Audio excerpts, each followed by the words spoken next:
कराची के मुख्तलिफ इलाकों में सुबह सवेरे बूंदाबांदी से शहर का मौसम खुशगवार हो गया। तफसीलात के मुताबिक महकमा मौसमियात का कहना है कि चंद रोज तक कराची का मौसम मरतूब रहेगा, बादल छाए रहेंगे। शहर में सुबह और रात में बूंदाबांदी मतवक्के, जुनूब मगरिब से 15 किलोमीटर फी घंटा की रफ्तार से हवाएं चल रही हैं।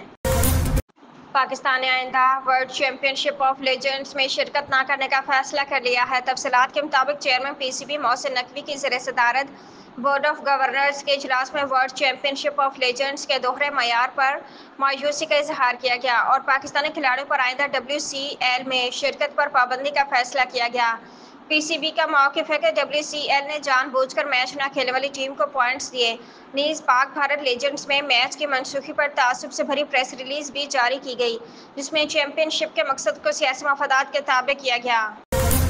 वज़ीर-ए-आज़म पाकिस्तान मियां शहबाज शरीफ ने कहा है कि पाकिस्तान पुरअमन मकासद के लिए ईरान के जौहरी प्रोग्राम की हिमायत करता है। तफसीलात के मुताबिक ईरान के सदर मसूद पज़ेश्कियान के दौराए पाकिस्तान के मौका पर आज एक अहम तकरीब मुनक्किद हुई, जिसमें दोनों ममालिक के दरमियान मुख्तलिफ मुआहदों और मुफाहमती याददाश्तों के दस्तावेज़ात का तबादला किया गया। तकरीब में ईरानी सदर शहबाज शरीफ ने भी शिरकत की। बादशाह वज़ीर-ए-आज़म ने खिताब में कहा कि पाकिस्तान ईरान के हक़ के लिए इसके साथ खड़ा है और पुरअमन मकासद के लिए उसके जौहरी प्रोग्राम का हामी है। इसराइल ने बगैर किसी वजह के ईरान के खिलाफ जाहिरियत की।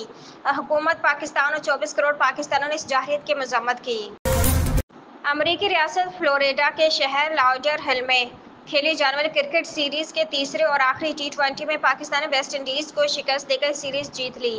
तफसीलात के मुताबिक लाउडर हिल में खेले गए तीसरे T20 मैच में पाकिस्तान ने वेस्ट इंडीज़ को 13 रन से शिकस्त दे दी, जिसके साथ ही पाकिस्तान टीम ने 3 मैचों की सीरीज़ 2-1 से अपने नाम कर ली।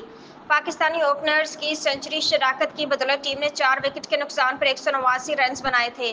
वेस्ट इंडीज़ की टीम हदफ का ताक़ुब करते हुए 6 विकेट पर 176 रन बना सकी। साहबजादा फरहान 74 और साइम अयूब 66 रन बनाकर नुमाया रहे।